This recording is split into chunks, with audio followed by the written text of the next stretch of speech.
Olá, estamos de volta agora para o nosso momento bem bacana, que é a hora da revisão, né, Amadinha? É isso aí, a revisão da aula 10.2, literatura, classicismo. Simbora, vamos lá. Presta atenção, tá? Depois você toma nota. Vai aí, vamos juntos agora, porque nós vamos falar das características já de cara aqui nessa revisão, tá? Característica do classicismo do Renascimento. Beleza. Lembrar que é um período da antiguidade que era visto pelos artistas renascentistas como uma época em que não havia perfeição estética, né? Eles entendiam que não tinha essa perfeição. Então, se não tinha, eles deveriam ser um modelo, né, a ser seguido. E aí, através da imitação, já que acreditavam não ser possível superar aí tão superior arte. Então, a arte clássica não procura traduzir obras originais, mas imitar. Vamos circular para você aqui. A arte clássica procura imitar a natureza, como ela é, e se inspirar em autores classificados como perfeitos. E aí entra em cena essa palavra, ó, tá? Mimese, que é a imitação. É o nome atribuído à noção de imitação da arte utilizada pelos artistas clássicos, certo? Então, esse pensamento filosófico foi muito difundido por quem? Vocês vão lá na aula da professora Dani, ó, Platão e Aristóteles, né? Tá? Então, Mimese, lá na aula de Sociologia, você aí vai ter aí mais informações sobre, tá certo? Então, aqui, outras características comuns, né, era o uso excessivo, lembrar, classicismo, uso excessivo de figuras de linguagem. Quais são as campeãs? O terceto, paradoxo, antítese e, olha só, principalmente a personificação, certo? E aí os Lusíadas é a referência de Luiz Vaz de Camões. Por quê? Porque é exatamente uma narrativa que utiliza muita personificação, tá? Nos elementos da natureza, quando traz aí a narrativa contando aí os deuses, as façanhas dos deuses gregos, tá bom? E aqui um quadro para você ver totalmente aí essa diferença, certo? Vamos aí às características da era medieval para a era renascentista. E aí você vai conseguir agora perceber essa transição e por que a partir então do Renascimento as obras elas são produzidas com esse olhar, né? Então, era medieval nós vamos ter o teocentrismo. Quem é esse teocentrismo? O que vem a ser esse teocentrismo? Deus, o centro de tudo, a razão. Já na era renascentista, nós vamos ter o quê? O antropocentrismo, certo? Então, o oposto, porque não é mais Deus, ali exatamente agora é o homem o centro, né? O homem é o homem da razão, é a valorização do homem ali. Na era medieval, nós vamos ter a verdade como sendo o centro de tudo, trazendo a Bíblia ali. Já na era renascentista, essa verdade ela vem através dos experimentos. Por isso nós vamos ter aqueles cientistas, os nomes fortes ali, certo? Trazendo aí as teorias. Na era medieval, vamos ter a política centralizada ali, né? Descentralizada. Já na era renascentista, a centralização do absolutismo, certo? Vamos ter na era medieval o feudalismo, diferente na era renascentista. Nós vamos ter o mercantilismo, tá? E aí com isso, nós vamos ter, olha, a burguesia, certo? Já na era medieval, nós vamos ter a natureza, que ali é a mesma coisa que pecado. Tudo poderia ser pecado ali, certo? Já na natureza, na era renascentista, essa natureza era aí o hedonismo, né? A gente vai começar a ter aí essa admiração, o homem e a sua admiração platônica, tá? E aí nós vamos ter como características principais o racionalismo, tá? Experimentalismo, o individualismo e o antropocentrismo. Isso foca no período do Renascimento, tá? Então, o classicismo, vamos ter um racionalismo e a racionalização, que é esse período em que o homem começa a analisar como é esse homem, a sua razão, esse olhar, né? E vai ter essa questão voltada para o humanismo totalmente ali, tá certo? Então, não tem como a gente confundir em que nós vamos ter um momento da história do Renascimento com esse olhar para o homem, com a valorização do homem, com o classicismo, certo? Em que nós vamos ter aí a razão voltada com novos olhares, com experimentos, né, com novas teorias e também a efemeridade do tempo, certo? Tudo passa muito rápido, então vamos aproveitar o momento, né? Carpe diem, certo? Então é isso, gente, tá? O classicismo com esse seu novo olhar dentro do Renascimento, tá bom? Valeu, então, a gente se encontra lá nas atividades. Até lá!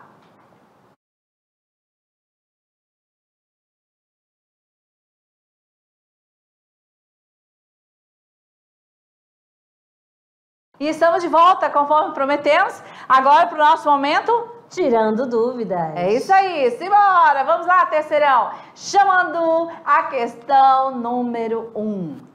Um dos maiores autores de língua portuguesa, Luís Vaz de Camões, escreveu obras num período classicista. Uma delas que se destaca é, letra A Guerra de Troia, B, Os Lusíadas, C, Dom Quixote, D, Odisseia e Eneida. Eu não quero acreditar que tem gente que gastou neurônio para marcar o X da questão. Amadinha, o que você acha? O nosso aluno danado já respondeu. Com certeza, gente, porque essa questão 1 já traz para você a primeira parte, desde a letra maiúscula ao ponto, é uma afirmação. Não tem para onde correr. Luís Vaz de Camões, período classicista, maior autor da língua portuguesa, ele escreveu o quê?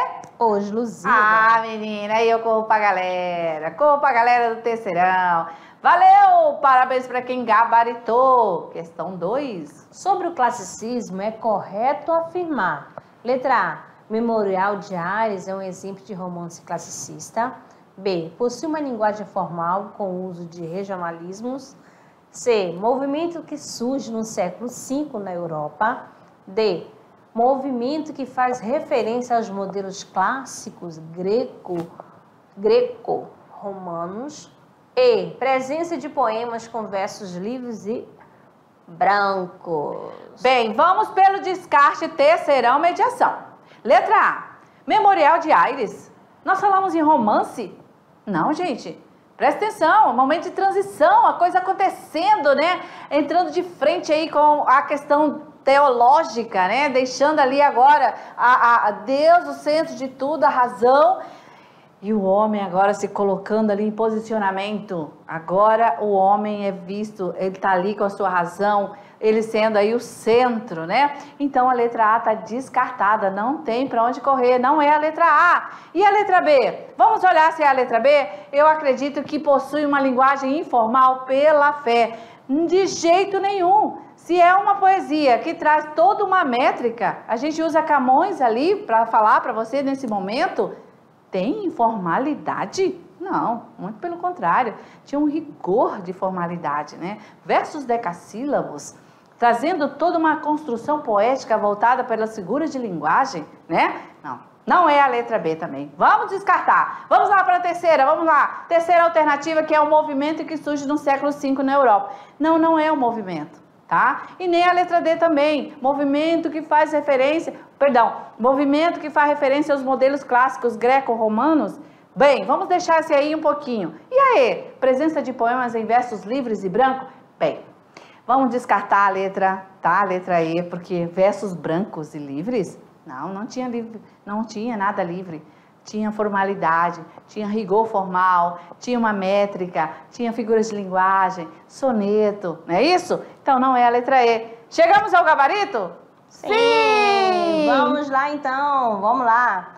O gabarito da questão é a letra D. O movimento que faz referência aos modelos clássicos greco-romano. Beleza, muito bem. Questão 3. Estão entre os principais representantes do classicismo português. E aí, agora eu vou só fechar o olho e receber o X da questão. Vai lá, Madinha. A. Mário de Sá Carneiro e Fernando Pessoa. B. Flor Bela, Espanca e Almeida Garré. C. Antero de Quental e Almada Negreiros. D. Francisco de Sá de Miranda, Luiz Vaz de Camões. E. Essa de Queiroz e Miguel Torga. E aí? É claro que só pela resposta de Luiz Vaz de Camões, o nosso aluno já em nenhum momento, né? A aula transcorreu sem falar em Flor Bela Espanca, Mário de Sá Carneiro, essa de Queiroz. Gente, não. Com certeza é isso aí. Terceirão mediação, focar nos autores. Você foca no autor, foca no período, foca no século e aí tá tudo certo, tá bom? Beleza, parabéns para quem gabaritou. Simbora que a gente tem aí mais uma questão. Vamos lá. Então, a gente vai para o gabarito, que é a letra D, tá tudo certo. E a questão 4 traz o seguinte. Assinale a alternativa correta sobre Camões. Percebam que Camões é o cara até nos exercícios, hein? Tá bombando. Vamos lá. Letra A. Além de usar metros mais populares, utilizou-se da medida nova, especialmente nas redondilhas que recriam poeticamente um quadro harmônico de vida e do mundo. B. O tema do desconcerto do mundo é um dos aspectos característicos de sua poesia, presente, por exemplo, no soneto de inspiração petrarquiana. C. Introduziu o estilo cutista em Portugal, em 1580, explorando antítese e paradoxo nos poemas de temática religiosa. D. Autor mais representativo da poesia medieval portuguesa, produziu, além de sonetos satíricos, a obra épica Os Lusíadas. E, influenciado pelo humanismo português, aderiu ao cânone clássico de composição poética, afastando-se, porém, das inovações métricas e dos modelos greco-romanos. Afastando-se? Não, eu já vou pontuar. Com esse termo, você já descarta essa aí. Não tem como. Ele não se afastou, gente, até porque a alternativa anterior já traz aí uma resposta para você, né? Então, a letra E não é. Vamos lá. E aí, Amadinha, você acha que eles marcaram o quê? A, B, C, D ou D? Ou E, porque a E eu já descartei, né? Vamos lá. Exatamente. Olha, agora preste atenção aqui quando eles falam na questão da letra C. Introduziu o estilo cultista em Portugal, né? Em 1580, é claro que aí já foi descartado, né, pura?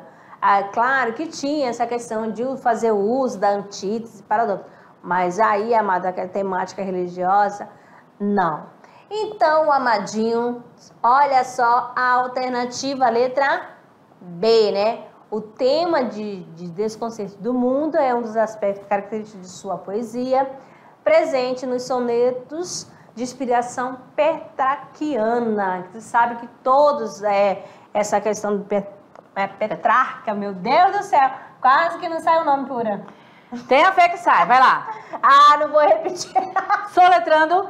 Amadinho. Então, sabe que esse autor aí marcou, ele que causou, que surgiu o soneto com as formas lá. Petrarca. Petrarca. Pronto, saiu. Resolvida. Resolvida a questão aqui ao vivo. Nunca mais vai esquecer, né? Camões, Petrarca, resolveu, criou o soneto. Faz a ligação aí, ó. Soneto. Por que soneto, hein, pura? Aí a gente vai levar pro nosso aluno. Sim. Porque, soneto aqui. Aquele formado por 14 versos. Como assim, amadinha? 2 quartetos e 2 tercetos. Exatamente. Soneto. Aquelas estrofes, né? Que vai ter assim, 4 versos. Depois outra estrofe, mais 4 versos. Depois outra estrofe, 3 versos. Depois mais 3 versos. Última estrofe, somando 14 versos. E por isso que a gente fala que ela é uma estrutura fixa, não muda, né? Tá certo? E aí, Petrarca foi quem criou, certo? Não vai esquecer não, né? Bem... Exatamente. E agora? Agora chegou o momento do... Se liga no Enem, mas olha só, vamos ver, agora foi. Agora foi, né? Vamos lá, vamos lá. lá. Na tela, momento de você treinar. Eita, aluno terceirão treineiro, vamos embora. Texto 1. Andaram na praia quando saímos 8 ou 10 deles. E daí a pouco começaram a vir mais. E parece-me que viriam este dia à praia 400 ou 450. Alguns deles traziam arco e flechas, que todos trocaram por carapuças ou por qualquer coisa que lhe dava. Andavam todos tão bem dispostos, tão bem feitos e galantes, com suas tinturas que muito agradavam. Trecho da carta Pero Vaz de Caminha. Texto 2. Aqui é uma tela, né? De Portinari, Descobrimento do Brasil, 1956. Texto 1, um fragmento da carta de Pero Vaz de Caminha. E texto 2, uma tintura a óleo do Descobrimento do Brasil. Vamos ao comando da questão. 2 gêneros aí, né, diferentes, já para trazer você, aluno terceirão, para os argumentos e chegar no gabarito, né? O Enem é assim, tá? E a gente vai trazer para vocês devagar, questões com duas, três textos, né, Amadinha? Para deixar você preparado, tá certo? Então, atenção, a primeira parte é compreender o comando da questão, analisar se ele vem dividido, se ele vem afirmando, né? Certinho, ele já traz pista para você. Então, vai lá.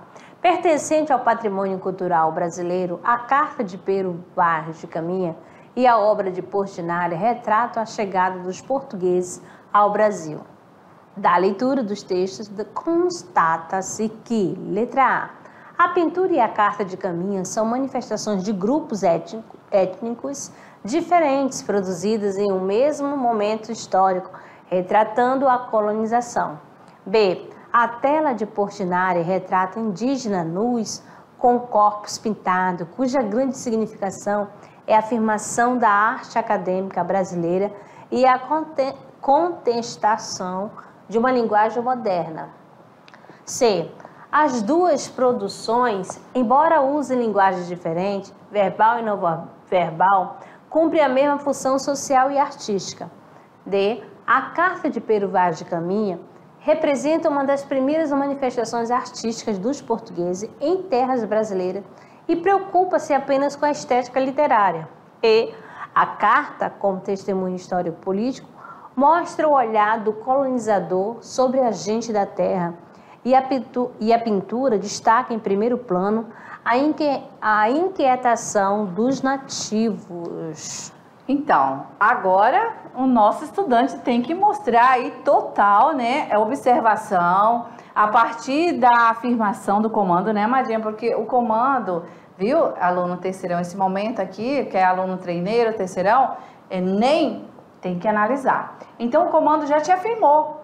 Quando ele afirma, depois ele só solicita que você agora encontre o gabarito. A partir daí, então, ele já te localizou, certo? Então, se a gente voltar nas duas imagens, nós vamos ter um texto em que trata, né, trazendo aí toda essa cultura, todo esse nativo, né, ali na sua realidade, né, pintado em uma tela, certo? E um fragmento, né, do que é outro texto, né? Outra, não são duas obras.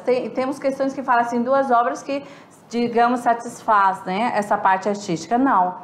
Um texto que é retirado lá da carta de Pero Vaz, trata-se de um gênero que é carta, que é um texto descritivo, que também a pintura descreve, né, esse povo nativo, certo? Mas o comando nos indica o quê? Vamos voltar ao comando para a gente ampliar esse entendimento para o nosso estudante. Vai lá. O comando diz o seguinte, olha lá. Primeiro que, da leitura dos textos, o que se destaca, né? O que se destaca? Será que é a pintura e a carta sendo manifestações de grupos étnicos? Não é isso sobre, né? Até porque fala no comando de patrimônio cultural. Se está falando de patrimônio cultural, então nós vamos descartar a letra A, vamos descartar a letra B, né? Porque ali não vai só tratar de como é o comportamento, certo? Então, a gente vai avançar. A letra C fala sobre... Amadinha, vamos verificar a letra C. Fala sobre as produções, embora sendo linguagens diferentes, né? Verbal ou não verbal, elas cumprem a manifestação social. Mas nós estamos falando de manifestação cultural, nós não conseguimos chegar lá. A gente está analisando a construção dos gêneros, e não é sobre isso. Então, vamos ao gabarito, Amadinha. Então, libere o gabarito, que é claro que é a questão aí, a letra E, né? Sim, se estamos falando de patrimônio, o gabarito é a letra E, porque a carta, como testemunho histórico-político, mostra o olhar do colonizador sobre a gente da terra, e a pintura destaca em primeiro plano a inquietação dos nativos, tá? Beleza?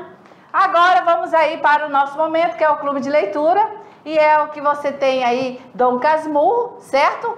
Quem não começou, precisa começar. E para encerrar, convidamos você para a leitura da mensagem. Vamos lá! O estudo é um grande mediador para o futuro promissor. Instigue-se! Valeu, terceirão! Até a próxima! Até a próxima!